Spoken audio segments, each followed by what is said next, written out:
This week on London Real, we have the strength coach and former pro strongman, Elliott Hulse. I experienced that my body is my mind. The more rigid and square you are, the more you're manipulated by data and ideas rather than intuition and feeling. You know what your problem is, Elliott? You got an answer for everything. Well, guess what, Mom and Dad? I made it because I got an answer for everything.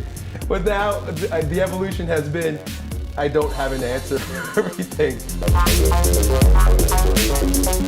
Decide on your core values first, and then build a business that you could fit around it. With regard to psychedelics, so it's the first time I'm saying it on TV, I've used ayahuasca. If you think that you've resolved your shadow issues, you've got shadow issues. London Real presents Elliott Hulse. The body is the mind.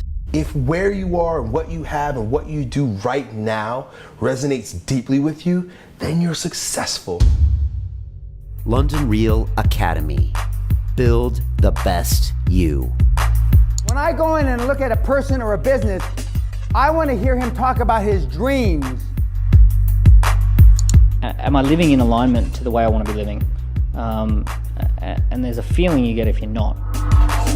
A community of action-oriented people that will keep you accountable to your goals. Sign up now for a free 30-day trial.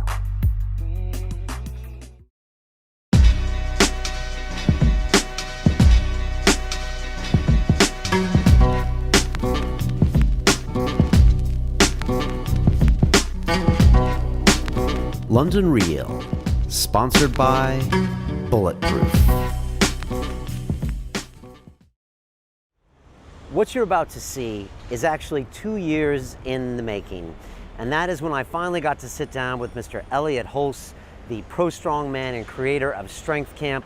I was just honored to have Elliott in the studio, and we talked about everything. We covered everything I've been dreaming to ask him, including his first on-camera confession of his experience with psychedelics. We talked about active meditation. He got up and meditated all around the studio. It was just incredible. And what I really wanted to ask Elliott about was his hiatus he took from YouTube. And that was in September of 2014. He just took a break at the top of his game and just stopped making videos for 8 months. And you know, as a fellow YouTuber, it was just really important that I found out why he did that, and he gave me an amazing answer and was just super honest about where he thought he had gone too far, and he was blinded by the light, perhaps of his own success. And it was just a real honor and a pure London Real episode this is, with Elliott talking real and honest about everything. So sit back and relax, strap in. It's just an amazing time, and I just know you're going to be even closer to the man that inspired us so many times on so many YouTube videos in so many ways. And I just hope I can contribute more to the occurrence and the phenomenon that is Elliott Hulse. So there you go. I know you're going to enjoy this episode. If you're watching this, it's most likely that you're doing it on the London Real Academy. And while all full episodes are free to watch if you just log in with your social media, there's a special group of people which are the founding 500 members, and that's our tribe. And it's a group of people all around the world that are busy making themselves better, building the best version of themselves. And we all keep each other accountable every day, and we make sure we take action to make our futures better. And so that's what the Academy is all about. It also includes lots of amazing content like the success secrets in this episode, which you can only watch if you're a Founding 500 member. We have the live episode, so you could have watched me live with Elliott in the studio there. We have bonus content. We have footage from my day with Dan Pena at the Ritz. We've got meetups here in London where we meet back at the studio every single week.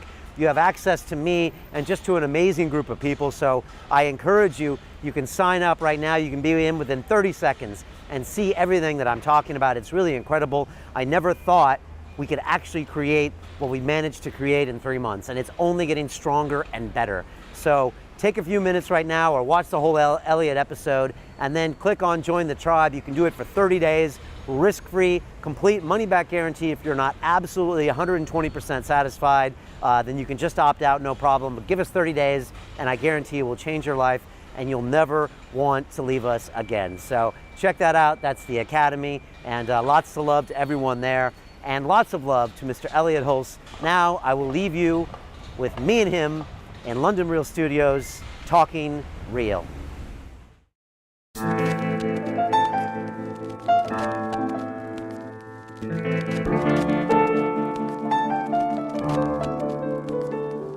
London Real Set Design by Timothy Olton.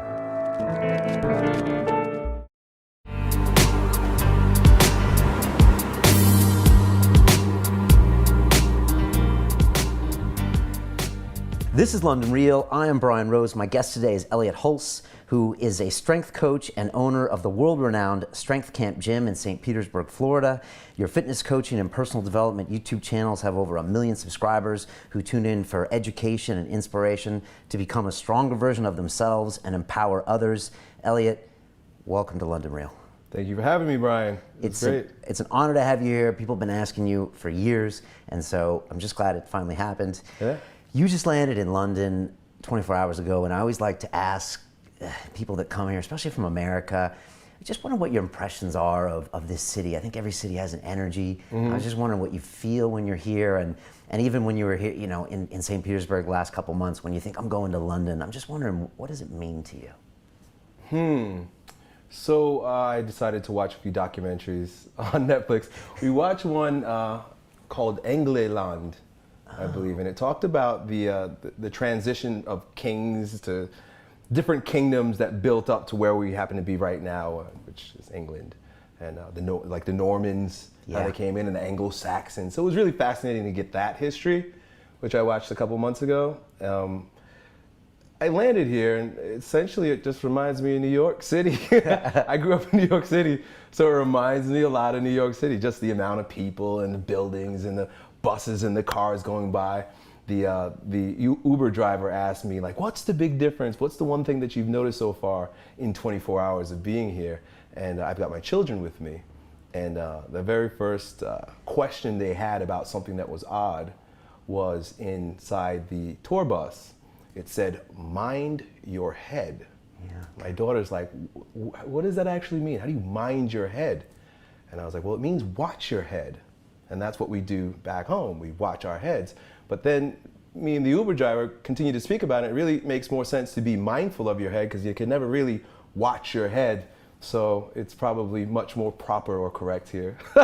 Yeah, it's fascinating how that language plays out. You know, Tarantino said it in Pulp Fiction, like in Europe they got the same things we got in America. It's just a little different. And so here, like in the tube, you'll see way out. They don't use exit, and there's all these little kind of just little strange different things, you know. But it all traces back to the history of this place. And so, like you said, this has had such a tumultuous history, whether it was World War II or World War I, or even all of the Anglo-Saxon conquering the Tower of London. You know, the Normans used to come up that river and wreak havoc on it. And so, like, I've been here 13 years, and I'm obviously an American. I have a British passport as well, so I'm dual citizen. But even to this day, I see things about the British that I notice that now I understand them more as I understand the history. And you know, yesterday was the 10th anniversary of the bombings in the tube, where we kind of had our, you know, kind of our 9/11, you know, our getting attacked. And I remember what I noticed the most about this town was the next day, everybody got up and went back to work. And I was just like, this is interesting. Like, we didn't react, and there wasn't a lot of complaining. It was like back to work. And I just thought, like in 1940, when they were getting bombed by Germany over and over again, it was like, you get back to work. You know, keep calm. Keep calm and carry on. Keep calm and carry on, baby. It's funny. So those are good observations, really good. I'm curious if you can contrast London to where you're from. St. Petersburg, or where your gym is now. For an Englishman here who's never been to Florida, how would you describe where you live, you know, the Strength Camp Gym, if you had to? Well, I'll contrast Florida with London, because I've got a funny story. When I got here yesterday, I got to tell you the truth, I was a little disappointed. You know, we showed up and we ended up in a neighborhood where we have our loft and whatnot. But, you know, coming from where there's blue water and palm trees and sand, and you look in the water and you can see all the fish swimming, and it's just paradise.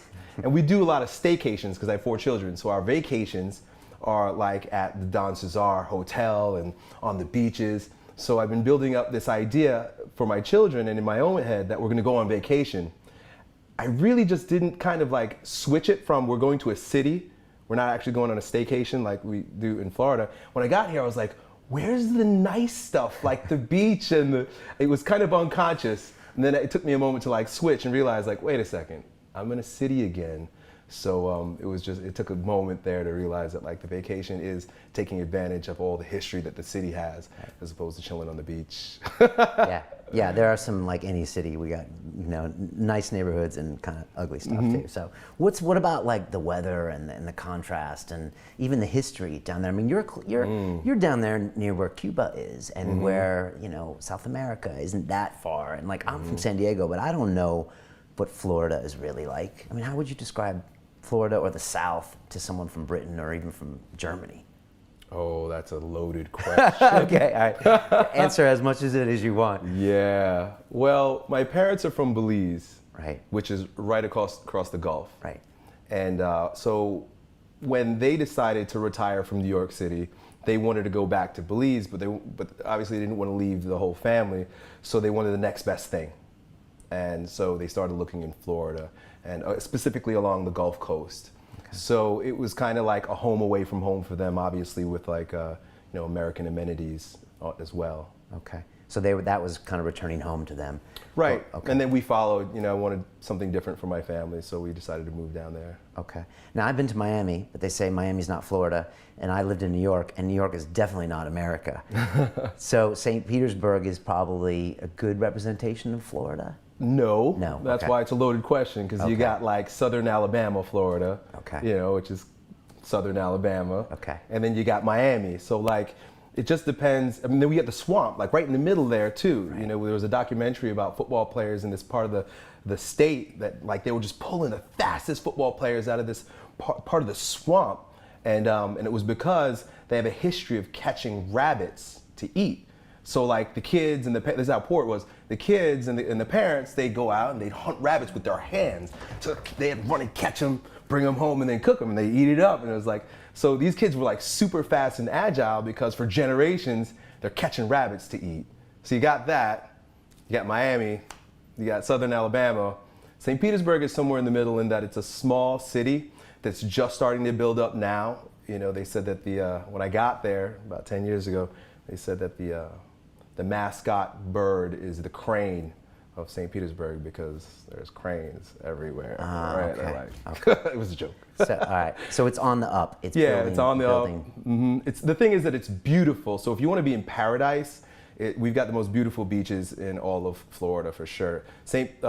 Petersburg has Fort DeSoto, which was ranked the best beach in America like 5 years in a row. Okay. Yeah. So you're in paradise.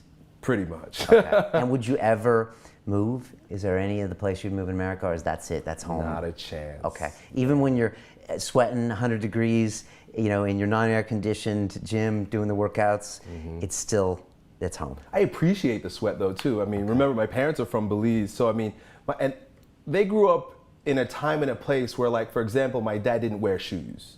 Right. Okay. He just like when he came here and had to wear shoes, it was kind of a burden. It was like, well, I gotta put on shoes now. Right. Kind of sucks, but you deal with it.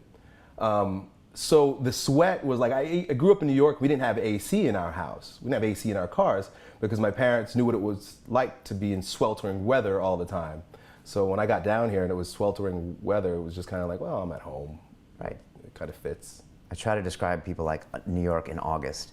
I mean, it's hard to describe like how hot it is if you don't have AC. Yeah. Like, it's I remember I used to spend a couple summers in August when I first got to New York City, and I was working on Wall Street, but I hadn't made any money yet. So all the guys that did were out in the Hamptons, and I was like walking around this town, and it gets really vacant.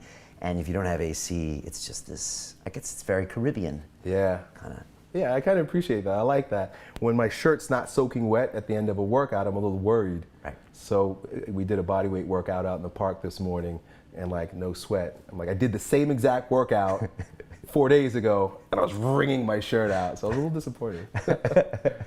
You mentioned your parents are from Belize. Yeah. What was it like growing up? I think you've said before, you know, you had dark skin and blue eyes, and you're going to school. There was like white kids, there were black kids, and you were trying to figure out identity to a certain extent. I guess we all were, but how was that different for you? Well, I remember the first time actually being cognizant of the fact that, wait, I don't know what I am yet, and neither does anyone else. When a kid asked me, he said one day to me, I must have been maybe in like first grade, says, Elliott, what are you? And race was never really a conversation in my house because we're all mixed in Belize. You've got the natives that live there, but then of course the Europeans came and brought their African slaves, and then it was just a big orgy. And you know, a good majority of the people look kind of like me, you know, brown, maybe more brown, maybe with slightly different features, but very mixed in that way. And so I'm like, what do you mean? Like, how do I find out?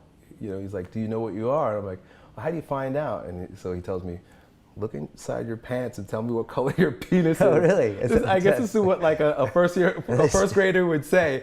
And I was like, I don't know, man. So I couldn't figure myself out in that way. Yeah, a little embarrassing now. That's what a first grade boy would say, Yeah, he right? was like, is it pink? I was like, wow, no. So I'm not pink. So did you have to assume an identity later on in like high school, or be I'm this, or was it a topic that you? I think I carried that question with me for a long time. I remember being like in 6th or 7th grade and going to the library, and this is when I really got into reading books on philosophy, because I picked up a book by Rollo May called Man's Search for Himself. Okay. That's what the title was. And because I was searching, like, you know, what are you? I think actually that might have been the name. Who are you really? Or what are you really? Something like that. And from that point on, I got introduced to the expansive world of philosophy and quantum physics, and you know, this whole idea that even religion started answering a lot of questions for me.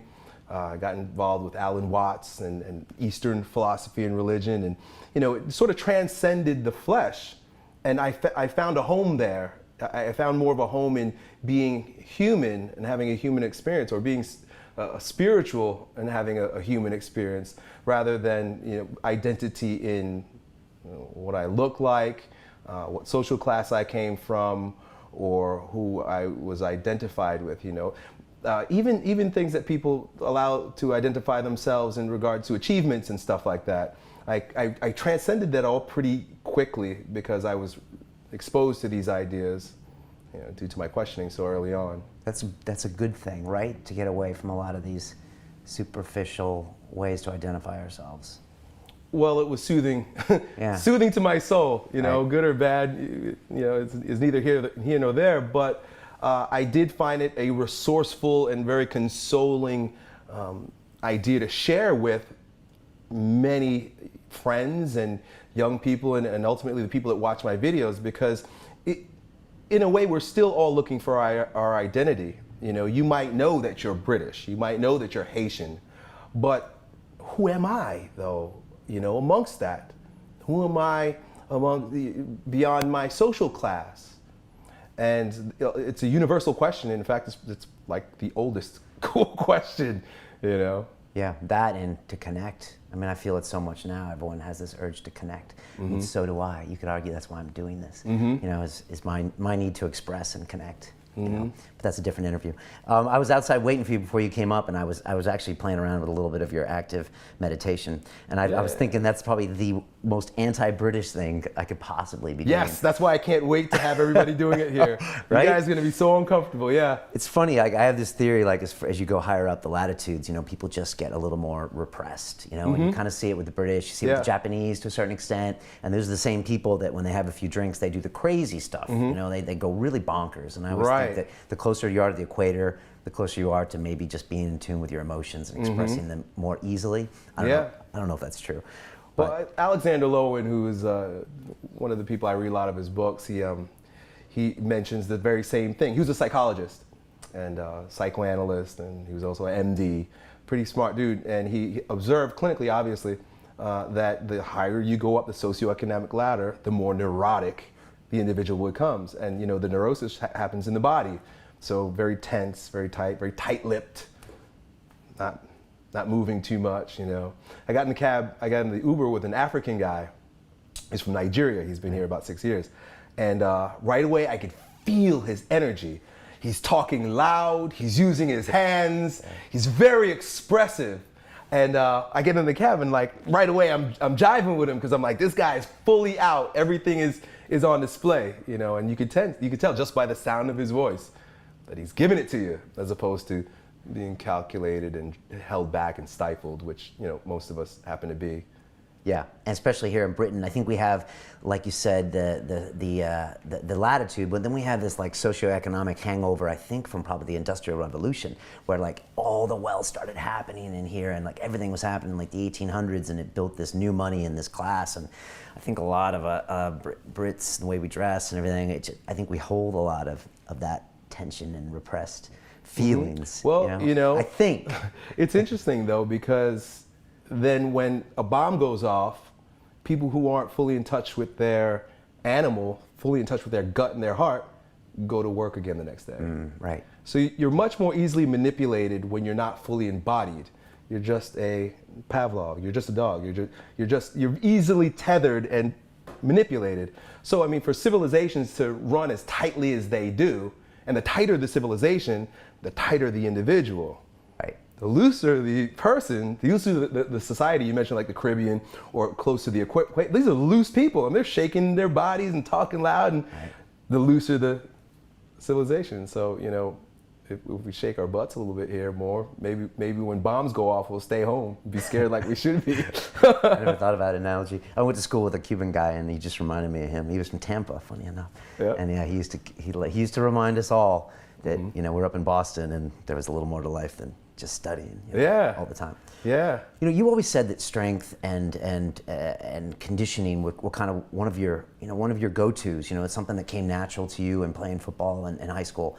But yet you also went really early on into the spiritual piece, and I know you read Osho, and that kind of got you into that active meditation. And I was just wondering, I mean, that seems different to me. You know, a lot of guys when they relate to something physical they're good at, they stick with it a lot of times. And I was just wondering if you ever think back and wonder why you kind of went that way with it, or decided to incorporate both.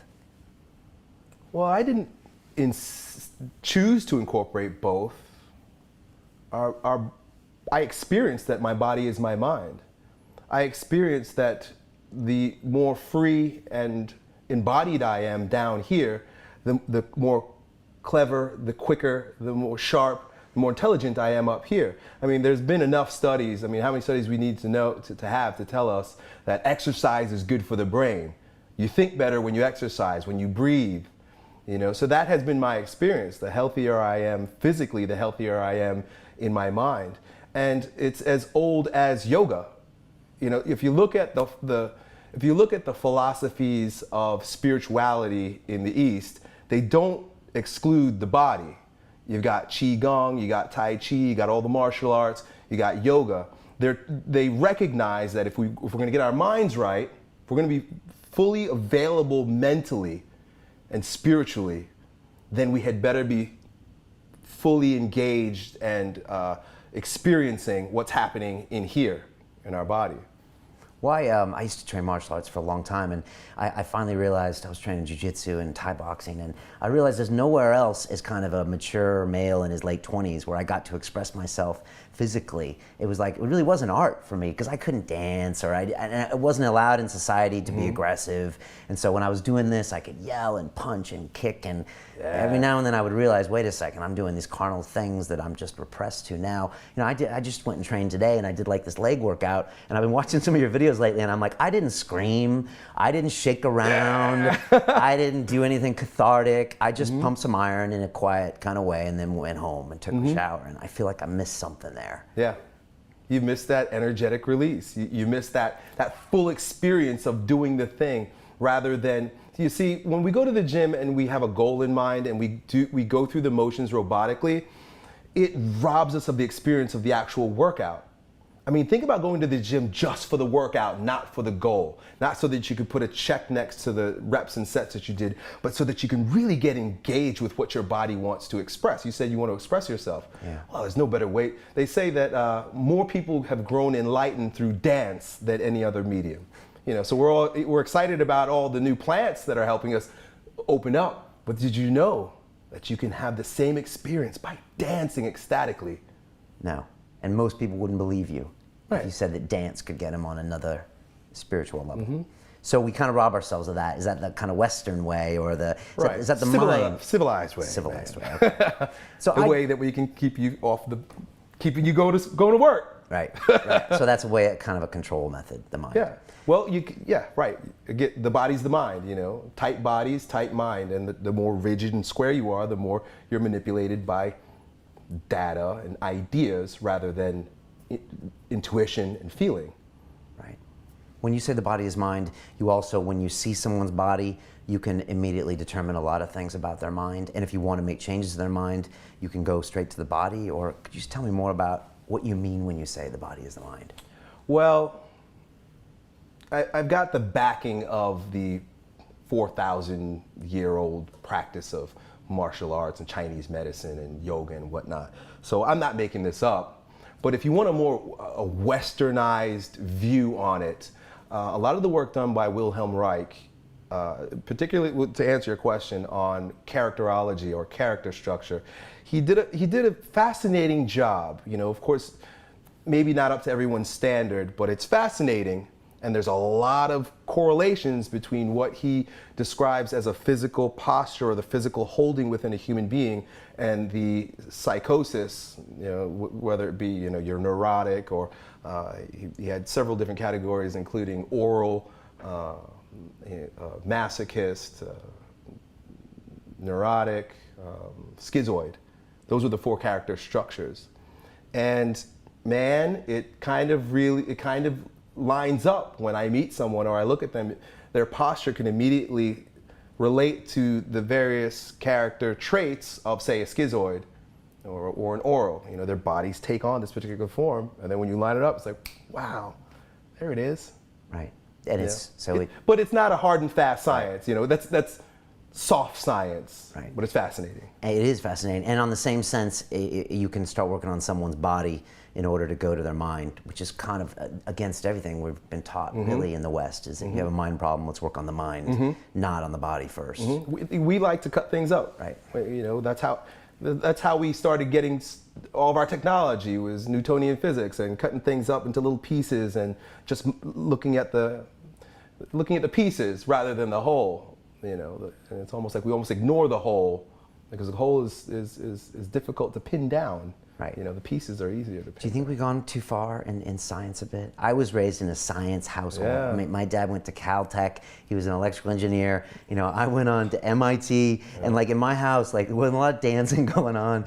There wasn't a lot of writing and English and history. Like for me, it was like, Dad does this, and I'm going to do this, and so my head was like a science fair. That's what I was doing, and so it's only later in my life when I kind of made a spiritual connection in different ways. But yeah, is that just kind of a modern, you know, society evolving? Does it go to the mind first a lot of times with technology?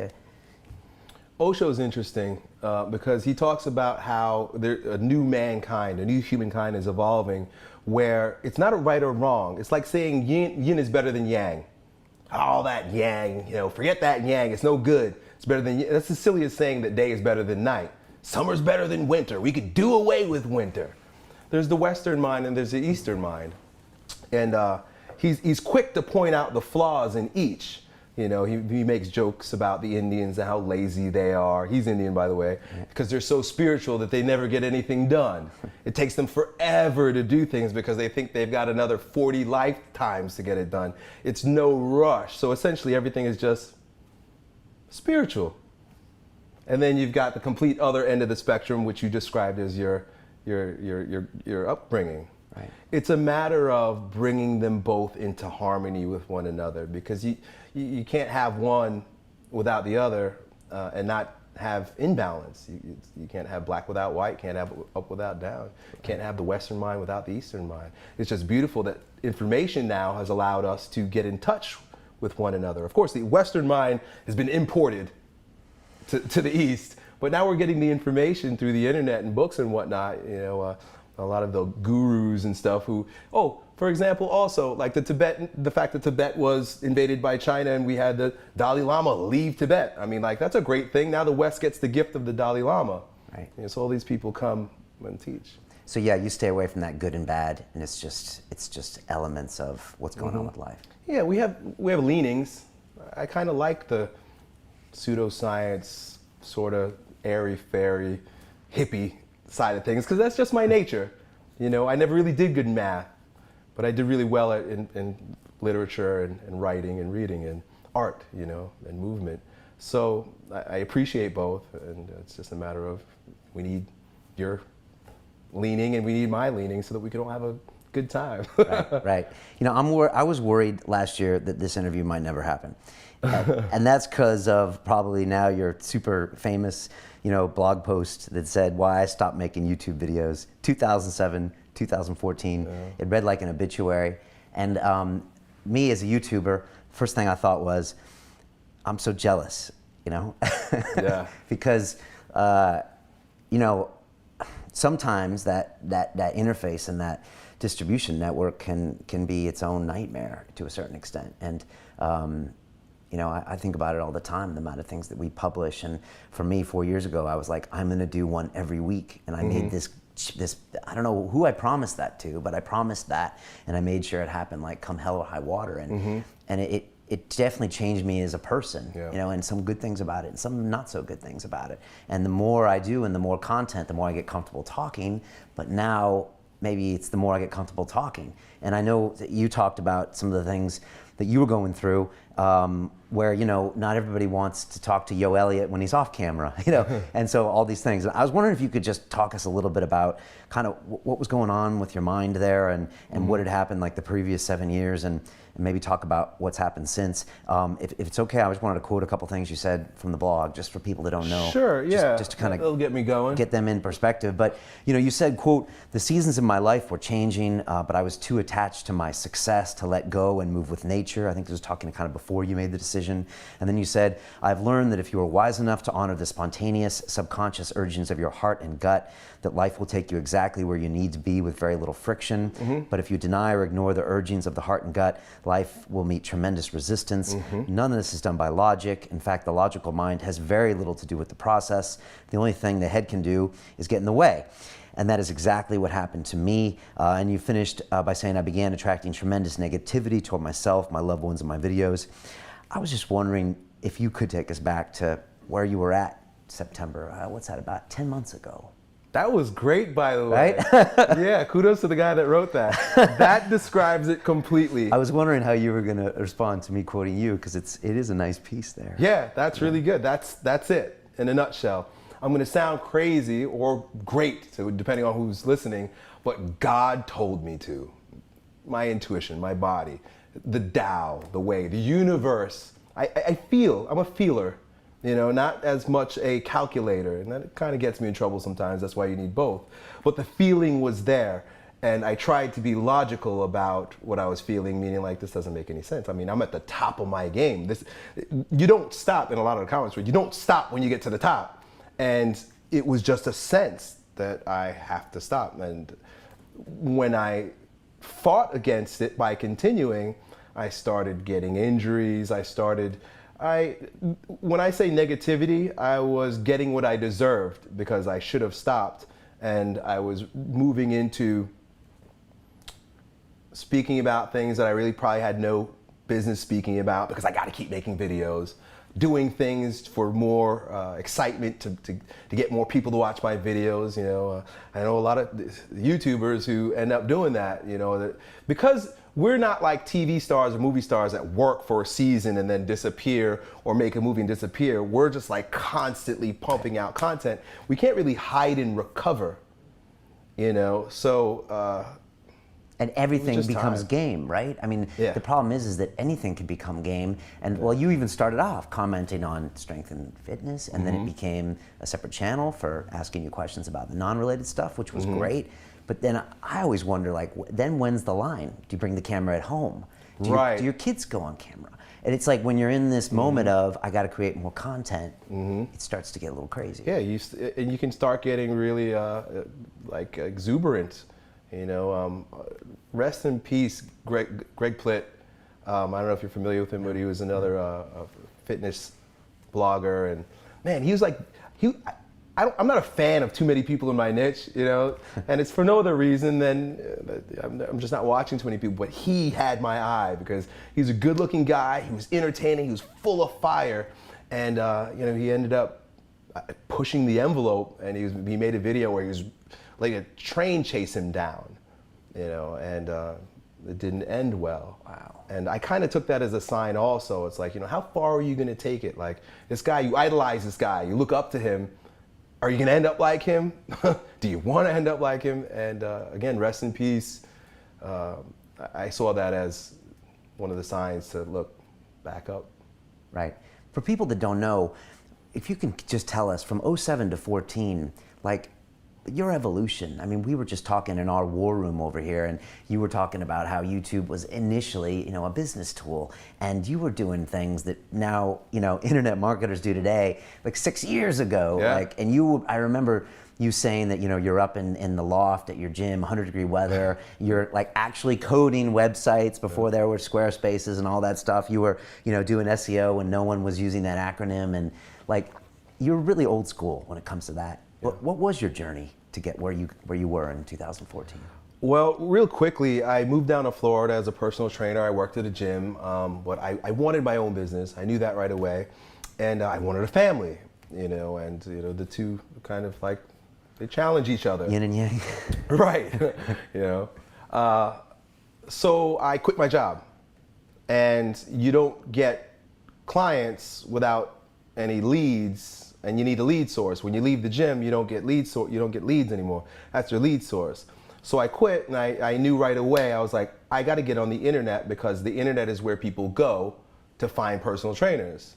So I dove really deep into internet marketing so that I could fill I didn't have a gym at the time, but I could fill my calendar with clients. And at the same time, when I discovered internet marketing to fill my client load, I realized that there was a whole world out there that I just stumbled upon. So as I trained my clients on my time off, I started creating products, creating email lists, and doing what the internet marketers taught me on the side, and then brought the two together. Okay. And that became the whole piece, Strength Camp, the gym, all the videos. And it's all coming together now. Right. Yeah. So that happened. So September 2014, you'd obviously been thinking about that for most of the year, I guess, last year, or different pieces of it. What made you finally write that article? You obviously put a lot of thought into that. You were writing at a local library. You'd probably I'm sure you'd probably mention that to your family or to your friends, and then you finally I was like, I got to make this decision. Was there anything that made you finally just do it?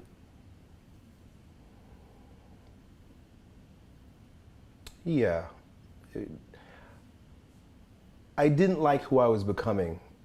I noticed my behaviors and the things that I was doing, and that's not who I wanted to be. And that's where I got really uncomfortable. You know, I made some mistakes with friends, and, you know, saying things and doing things because I was inflated. You know, I think what happens is when you take on a particular role, and especially if it's this role where you're making videos every single day, it's not like, you know, the movie's over, good, go home, you know, we'll see it in the box office.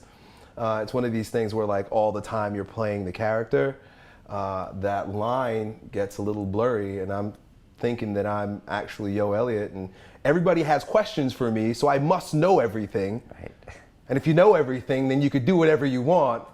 And that's the story I started telling myself, and I was getting into things that I shouldn't have been for who I want to be. I'm not saying that I was getting into drugs or hurting people, but it's like, this is not who I want to be. Right. You didn't like that guy you were becoming in the head. So I had to create distance. And you were making like 24 videos a week at some point, which is like, I think, like you said, for your niche, you produce more videos than most anyone, and probably in most niches, really. Yeah. You know, even your typical YouTuber. What was it like when you went cold turkey? What was the response to that blog post? How was that first couple weeks for you? I checked out completely, so I wasn't sure what the response was. I didn't care what the response was. And it's not that I don't care about my fans. It was, I need distance. So I took the opportunity to also move my office out of the gym. And just, I spent 8 months doing yoga. And essentially what one of my mentors said to me, he says, Elliott, you're being forced to repay all the winters that you ignored. In other words, like I was living in summer for 8 years. So ignoring the rhythm in my body, ignoring the rhythms of the natural rhythms, and not taking rest, because I had something to prove. I had a lot of fear and anger to exercise, and I did it, and it was like, okay, good, now you gotta pay back with a lot of rest. So I rested. I didn't lift weights. I didn't go on and try to achieve some other big goal. I rested. How did that feel? Was it frustrating at times? Did you want to get at the deadlift, or did you were like, I'm gonna make myself just do the yoga, or was it? No, just thinking about picking up weights made me cringe. My body just rejected it. It was just so much of an overload that my body, and again, I'm an intuitor.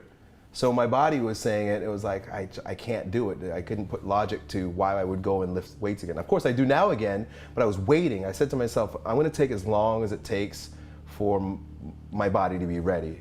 When I say body, again, I mean mind, when it all lines up again, and it's gonna happen on its own.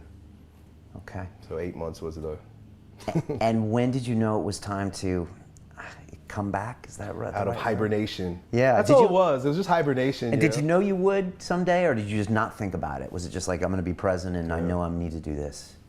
Yeah, I didn't think about it. Okay. Yeah, I was just present with it completely. My wife is my biggest fan. She's my partner. She's my best friend. And when I need the best advice, she gives it to me. And if I can get her blessing on something, I know it's right. And she would just say, Elliott, take your time. You know when you'll be ready. She sensed that I would have to go back to making videos. I'd want to go back, but even when I was like, I don't know if I ever will, she says, don't worry, take your time. You'll know when it's right, and just listen to your body. That's what she kept reminding me. It's interesting how that can take 8 months, you know? It's interesting how the mind/body just takes that time, you know? You said maybe to take a few winters to decompress and figure out what I don't think wants I'm to go. done resting yet, though. I believe you. You know, what I've really had to learn was, or how to go based on my rhythms. You know, and I know this. I make videos where I talk about it. You know, I know this, but acting it is another thing, and it requires just the detachment to say the season's over. I'm going into this one, but ultimately summer comes back.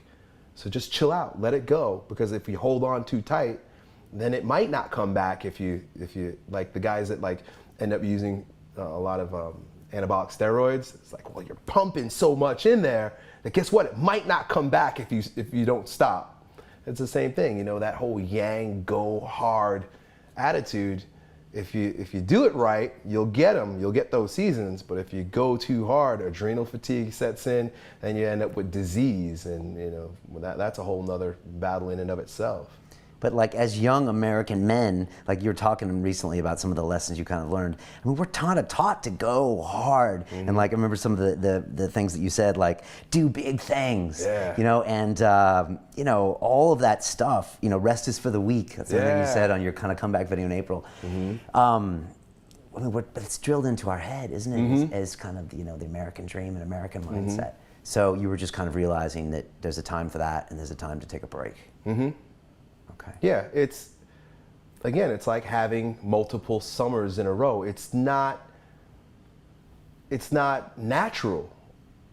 Life goes based on rhythms. I mean, every day we have our anabolic phase of sleep and catabolic. As we get up in the morning, all the adrenaline comes. I mean, it happens on a daily basis, but it also happens on an annual basis. It happens in a lifetime basis. You have the springtime of your life.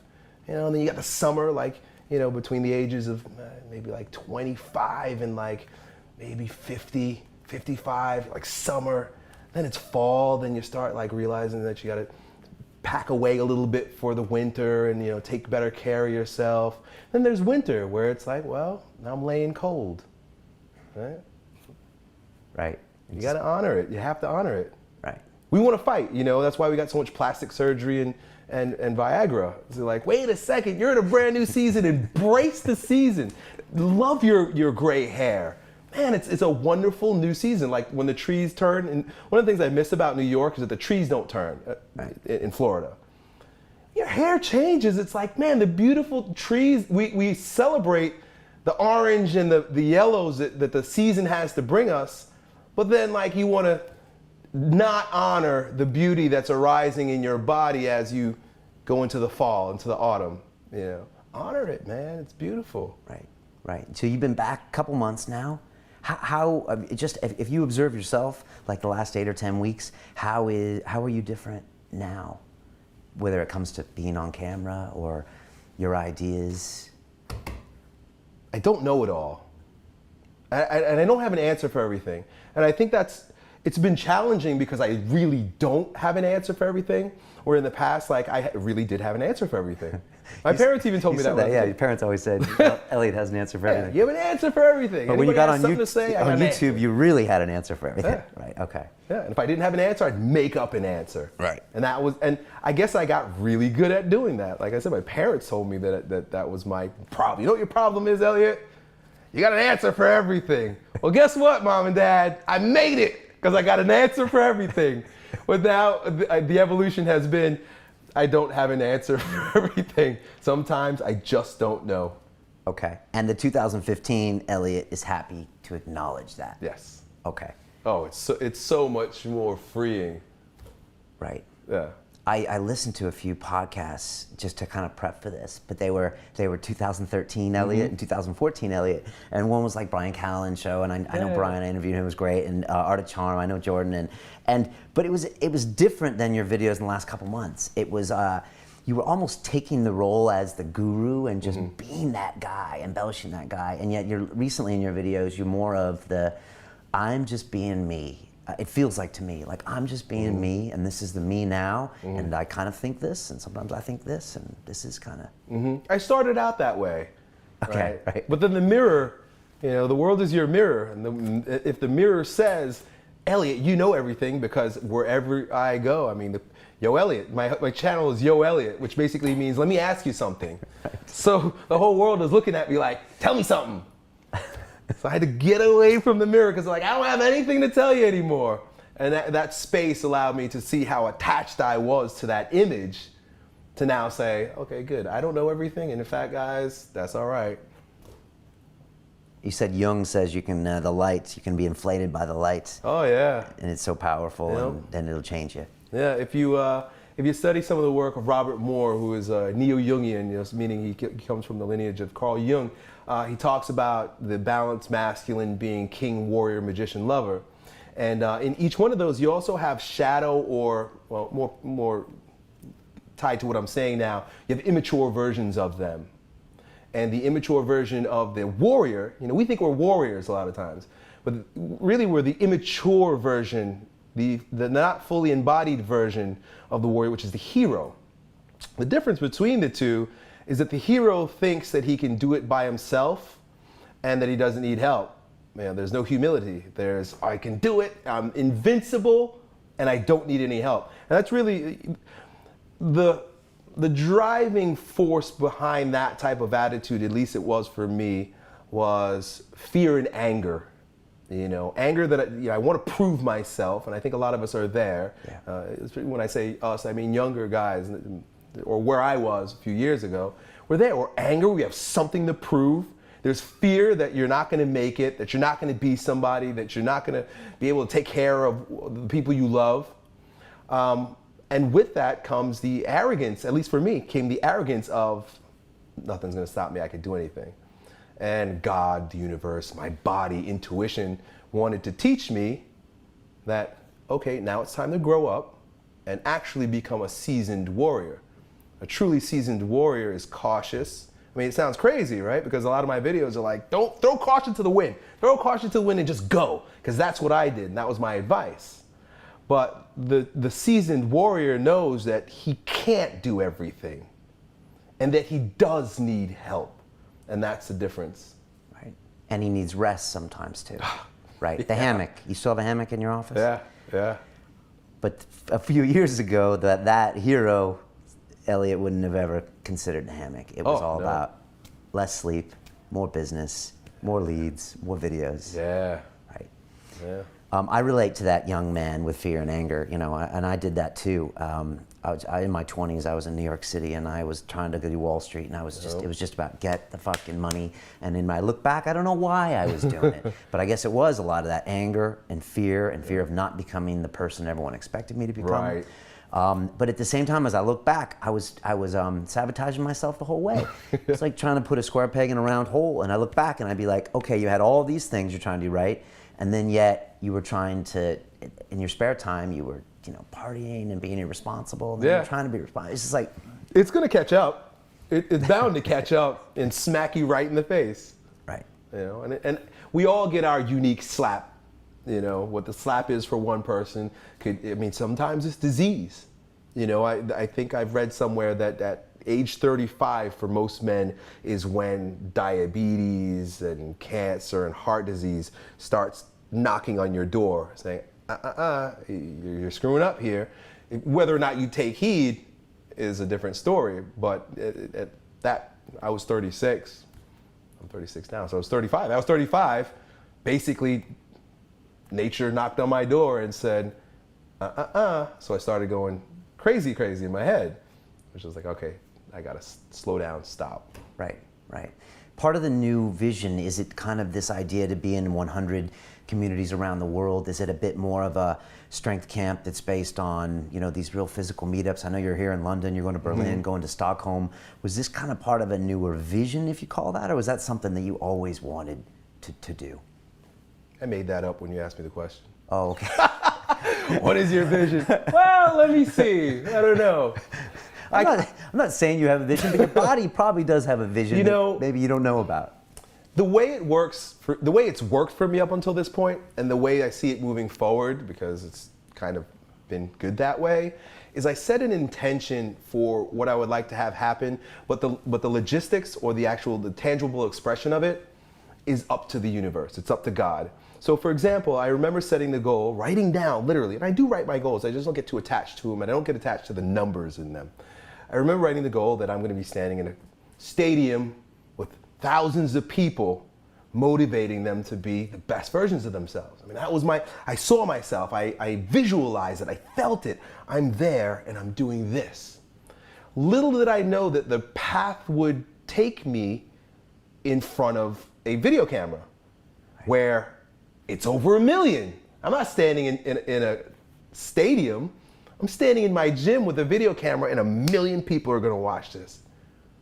So if I would have been so rigid as to hold to the logistics and the tangible expression of my goal, then I wouldn't have gone on this incredible ride. So when I say a strength camp in 100 cities, really what I'm saying is I'd like to export the ideas that surround strength camp, which is you could become a stronger version of yourself and empower other people. However that's gonna happen, 100 cities, it's going to be 1,000 cities. It's going to be 10,000 cities. It's going to be whatever God says it's going to be. But I just aim in that direction, that we're exporting this. Okay. And then I get brilliant people around me that can make it happen. Was this European tour something that last year you would have considered, or is this kind of an evolution? No, I wouldn't have considered this at all. Because it was all about the views and the videos at that point? Mm-hmm. Okay, okay. I have a question I've been asking some people lately, and I want to ask you the same question. What is your relationship with money? Mm-hmm. I think we all have a weird dysfunctional relationship. That's a great one, yeah. And I was just wondering what yours is. You know, even if you had like one word that you would associate with money, because, you know, we're all yin and yang in here. Mm-hmm. You know, we have businesses, but we have to be true to ourselves. I was wondering what yours is. Mm-hmm.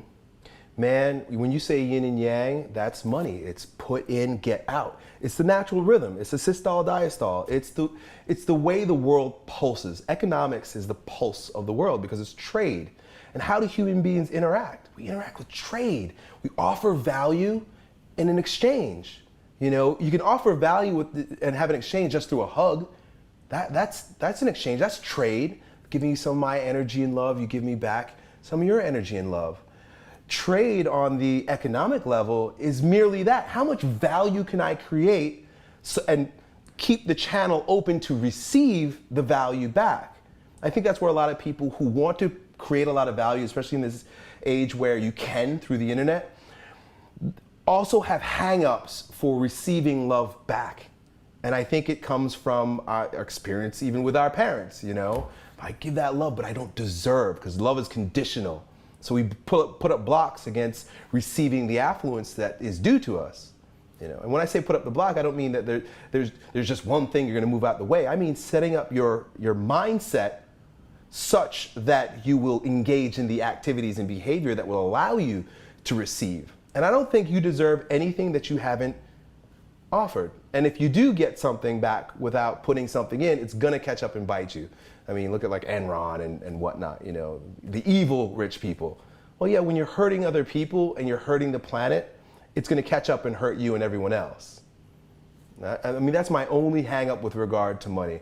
If you're doing it in a way that hurts another individual or anyone, or you're destroying our planet, you're in the wrong. Has your thoughts on your own business changed from say now to say exactly 1 year ago when you were slightly different? Is your approach to the acceleration necessary of your business, has that changed? No. Again, for me, money has always been more of a sanitation thing. Like, can I take care of myself and my family?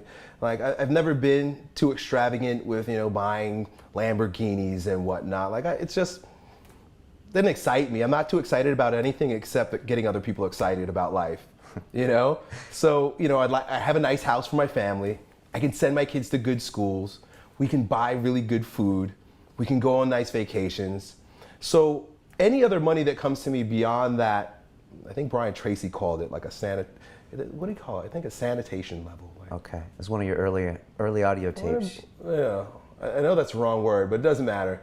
You know, there's a set level. Right. Anything beyond that is just a matter of how much value I'm putting out. So it's just a scorecard at that point. You know, am I creating tremendous value? Well, then the bank account will go up. If I keep providing the same value that I'm creating right now and not open up any other channels, I'll still be okay because I can do the things that I want to do with my family. So it's never been a scorecard thing for you? No. Yeah, it feels that way. You have a new gym than you had a couple of years ago. And like you said, you got the house, you got things you need settled, and now you can really work on the vision or just communicating more and getting other people excited. Yeah, that's really it. Empowering, you know. The gift to me is seeing the transformation in the people that I serve. The gift to me are the stories about people who were really down and out, and one thing I said in a video I made 3 years ago dug them out of the ditch, and now their life is great. You know, that's the blessing that I receive. You said the Hulse family doesn't value things, they value experiences. I know you brought the whole crew over here, which is quite a task for international travel. 4 kids, your wife. What's it like, family? Has that always been something that was super important for you? Was that your parents that instilled that? And how do you balance that, you know, work-life, family, piece? Well, balancing it, we had this conversation earlier, and I really took to a piece of advice that I heard from Dan Kennedy once, who was he's a business guy, read a lot of his books. He said, decide on your lifestyle. And when I hear that, I think core values, the things that matter most to me. Decide on your core values first. What do you value first? And then build a business that you could fit around it. And that's essentially what I did, you know, and that's why my children are here with me now. It's like we knew that we wanted to keep Colleen home, was my wife, and not working. That was a core value which we struggled hard for in the beginning. We knew the type of life that I wanted for my family and for myself, and so the business has to mold itself around that. the thing I say more than anything right now, my response is typically no. Like, it's just no, no, no, no. Elliott, we'll double your revenue. I'm going to be away from my kids. No. Right. Yeah. The Power of No. It's a great book. Yeah. Oh, James wow. Altucher. No, it's such a blessing. You have an auto response on your email that basically says no. Yep. It says like, we're really busy doing our stuff. Tim Ferriss has the same thing. So that's important for you.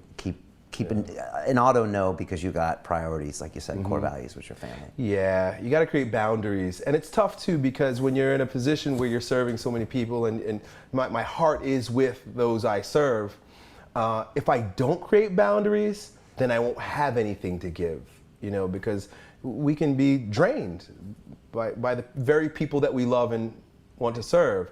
So the best thing for everyone is the boundaries that we can create for ourselves.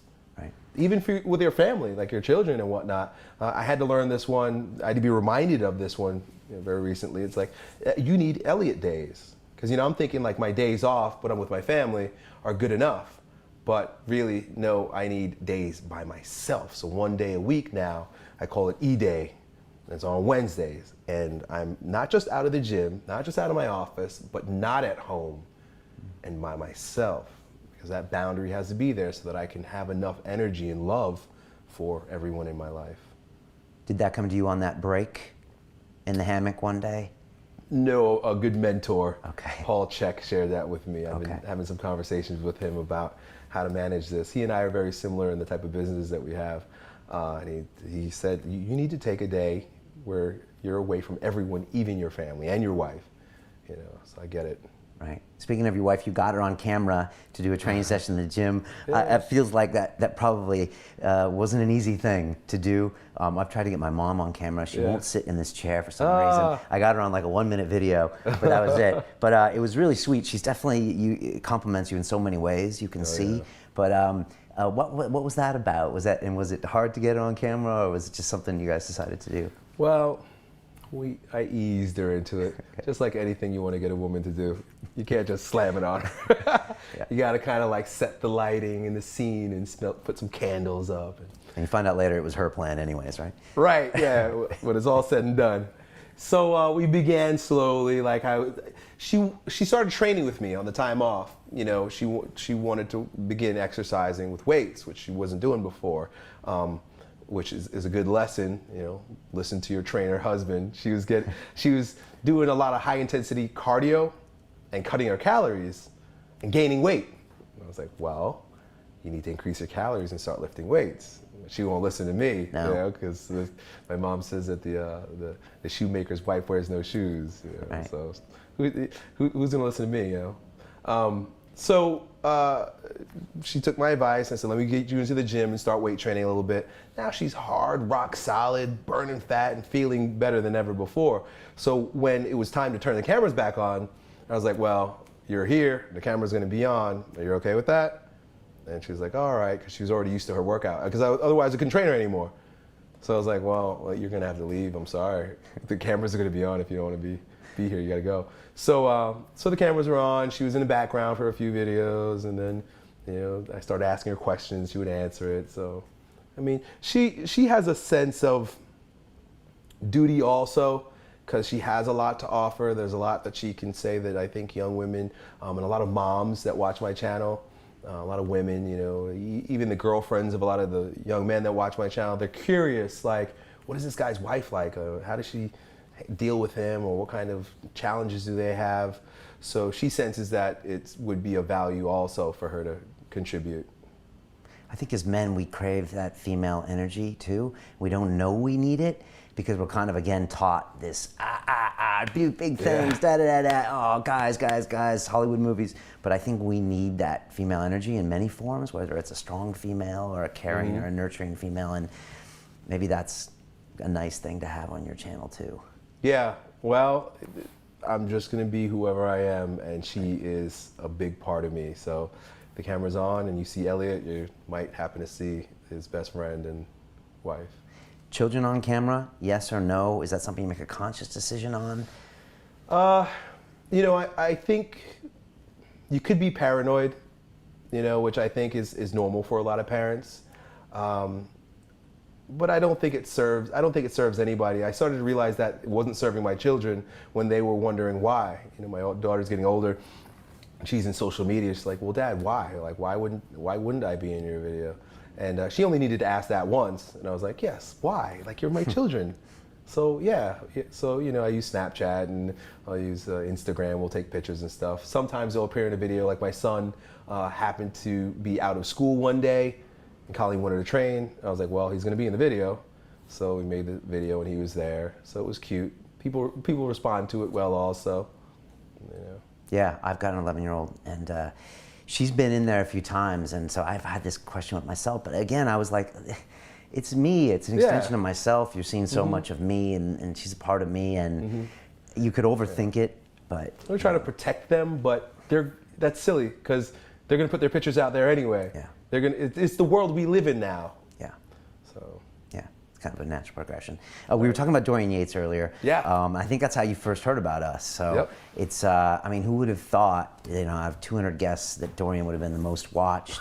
Yeah. You know, I mean, he's 6-time Mr. Olympia, so you know, he has a special heart in a men of a certain age group that grew up with him on their wall. Maybe you were one of them, or maybe it was guys a little bit older than you that would remember Dorian. Oh, I remember him.